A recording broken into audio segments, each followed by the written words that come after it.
America में इंतखाबात करीब हैं। 5 नवंबर को होने वाले सदारती इंतखाबात के लिए सियासी सरगर्मियां बहुत तेज़ी से आगे बढ़ रही हैं और इस दफ़ा अमरीकी इंतखाबात इंतहाई गैर मामूली नोयत के साबित हो रहे हैं। माजी के मुकाबले में हालिया सदारती इंतखाबात में एक से बढ़कर एक गैर मामूली चीज़ देखने को मिल रही है। एक तरफ रिपब्लिकन्स हैं जिनके उम्मीदवार डोनाल्ड ट्रंप हैं, जिन पर 4 मुकदमात चल रहे हैं और मई में वो हश मनी ट्रायल केस में एक एडल्ट फिल्म स्टार को पैसे देकर छुपाने के लिए कारोबारी रिकॉर्ड में जालसाजी के मुर्तकिब करार पाए और सज़ा याफ्ता डिक्लेयर हो गए। मगर अमरीकी कानून के मुताबिक वो सज़ा याफ्ता होने के बावजूद इंतखाब लड़ सकते हैं। इसी तरह रवा माह ट्रंप एक इंतखाबी रैली में कातिलाना हमले में बाल बाल बच गए थे और अब ज़्यादा शिद्दत के साथ अपनी इंतखाबी मुहिम चला रहे हैं। और दूसरी जानिब गैर मामूली पेशरफ्त में डेमोक्रेट्स के सदारती उम्मीदवार और मौजूदा अमरीकी सदर बाइडन इंतखाबी दौड़ से पार्टी रहनुमाओं के इसरार और दरख्वास्तों के बाद बिलाखिर दस्तबरदार हो गए हैं। जबकि सदारती दौड़ से दस्तबरदारी के बाद सदर बाइडन ने नायब सदर कैमला हैरिस की बतौर सदारती उम्मीदवार तायद करते हुए उन्हें नामजद कर दिया है। बाइडन की दस्तबरदारी के बाद कैमला हैरिस ने अपनी इंतखाबी मुहिम का आगाज़ कर दिया है और उन्हें पार्टी की तरफ से नामजदगी हासिल करने के लिए दरकार मतलूबा डेमोक्रेट डेलीगेट्स की हिमायत भी हासिल हो गई है। इसी तरह बाइडन की दस्तबरदारी से पहले होने वाले अक्सर पोल्स में ट्रंप को बढ़तरी हासिल थी और वो जीतने की पोजीशन में दिखाई दे रहे थे। मगर अब बाइडन की दस्तबरदारी के बाद होने वाले पोल्स में कैमला हैरिस की ट्रंप पर बढ़तरी देखने में आ रही है।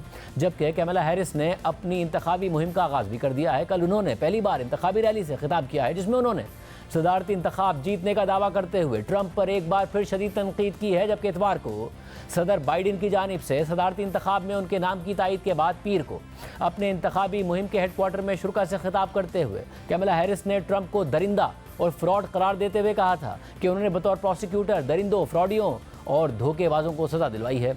इसलिए उन्हें डोनाल्ड ट्रंप जैसे लोगों का अच्छी तरह से पता है। उनकी तकरीर के दौरान शुरा काफ़ी पुरजोश दिखाई दिए और मुसलसल नारेबाजी करते रहे। It is my great honor to have Joe's endorsement in this race. You sure do. And it is my intention to go out and earn this nomination and to win.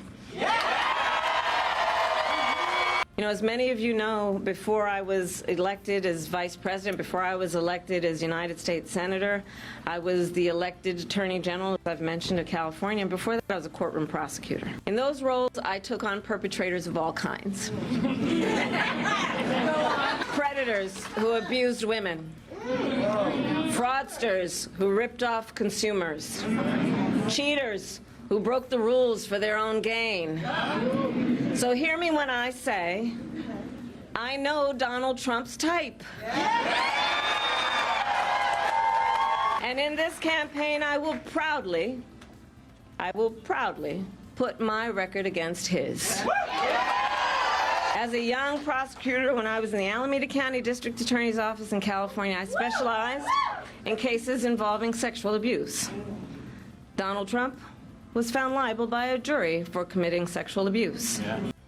जबकि इसके जवाब में ट्रंप ने अपने social media पर लिखा है कि झूठी कैमला हर उस चीज़ को तबाह कर देती है जिसे वो छूती है।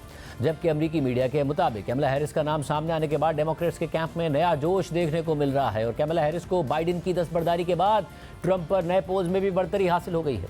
आलमी खबर रसा एजेंसी रॉयटर्स के पीर और मंगल को होने वाले सर्वे के मुताबिक कैमला हैरिस को बाइडन की दस्तबरदारी के बाद ट्रंप पर 2 पॉइंट्स की बढ़तरी हासिल है। जबकि गुज़िश्ता हफ्ते होने वाले सर्वे में पहले ट्रंप को सदर बाइडन पर 2 पॉइंट की बढ़तरी हासिल थी। हालिया सर्वे में कैमला हैरिस को 44%, जबकि ट्रंप को 42% लोगों की हिमायत हासिल है। सिर्फ यही नहीं, कैमला हैरिस की इंतखाबी मुहिम के अराकीन के मुताबिक उन्होंने सदारती उम्मीदवार के तौर पर मुमकिन नामजदगी के सिर्फ एक दिन में ही $81 मिलियन का इंतखाबी चंदा भी इकट्ठा कर लिया, जो अमरीकी सदारती इंतखाबात की तारीख में किसी भी उम्मीदवार की जानिब से एक दिन में इकट्ठे किए गए सबसे ज़्यादा पैसे हैं। और इससे पता चलता है कि उनका नाम सामने आने से डेमोक्रेट्स के वोटर्स और डोनर्स का जोश भी बढ़ गया है। इंतखाबी मुहिम के मुताबिक तकरीबन 8,80,000 निचली सतह के पार्टी हामियों ने चंदा दिया है, जिनमें से 60% ने रवां साल पहली बार चंदा दिया है। जबकि अमरीकी मीडिया के मुताबिक इतवार को बाइडन की दस्तबरदारी के बाद से कैमला हैरिस की इंतखाबी टीम ने अब तक $100 मिलियन से ज़ायद का चंदा इकट्ठा किया है।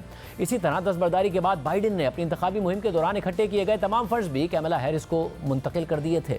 दूसरी जानिब खबर रसा एजेंसी एसोसिएटेड प्रेस के मुताबिक डोनाल्ड ट्रंप उम्र रसीदा बाइडेन की निस्बत कैमला हैरिस के खिलाफ इंतखाबात लड़ने पर नाखुश हैं, इसलिए उन्होंने बाइडेन की दस्तबरदारी के बाद 2 दफ़ा कहा है कि अगला सदारती मुबाहिसा ABC न्यूज़ से फॉक्स न्यूज़ को मुंतकिल किया जाए और फॉक्स न्यूज़ को ट्रंप का बड़ा हामी समझा जाता है। जबकि CNN के मुताबिक डेमोक्रेट उम्मीदवार की अचानक तब्दीली से ट्रंप को धचका लगा है और अब ट्रंप की इंतखाबी टीम कैमला हैरिस के खिलाफ बयानियां बनाने की कोशिश में लगी हुई है, क्योंकि पहले उनकी सारी तवज्जो बाइडेन की खराब सेहत और उम्र पर थी और अब ट्रंप की टीम की कोशिश होगी कि बाइडेन की खराब सेहत की बात छुपाने पर कैमला हैरिस को भी मुलविस करके उनके खिलाफ बयानियां बनाया जाए। जबकि गुज़िश्ता रोज़ ट्रंप ने कैमला हैरिस के खिलाफ अमरीकी इलेक्शन कमीशन में भी शिकायत दर्ज कराई है, जिसमें मौक़िफ़ अख्तियार किया गया है कि कैमला हैरिस कानूनी तौर पर बाइडेन के इकट्ठे किए गए इंतखाबी फंड्स को नहीं ले सकती हैं। कैमला हैरिस अमरीकी तारीख की पहली गैर सफ़ेद फार्म खातून सदारती उम्मीदवार होंगी और इसी तरह अगर वो हालिया इंतखाबात में कामयाब हो जाती हैं तो वो अमरीकी तारीख में पहली खातून सदर होंगी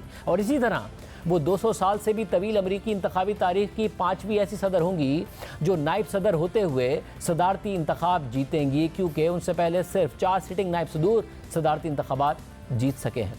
59 साल कैमला हैरिस के वालिदैन दोनों इमिग्रेंट हैं। उनके वालिद का ताल्लुक जमैका और वालदा का ताल्लुक भारत से है। 20 अक्टूबर 1964 को अमरीकी रियासत कैलिफोर्निया में पैदा होने वाली कैमला हैरिस पेशे के लिहाज से वकील हैं। उन्होंने अपने करियर का ज़्यादा हिस्सा बतौर पब्लिक प्रोसिक्यूटर गुजारा है। इसी तरह वो अमेरिका की तारीख में पहली खातून नायब सदर बनने से पहले सेनेटर भी रह चुकी हैं और इससे पहले वो रियासत कैलिफोर्निया की अटॉर्नी जनरल भी रह चुकी हैं।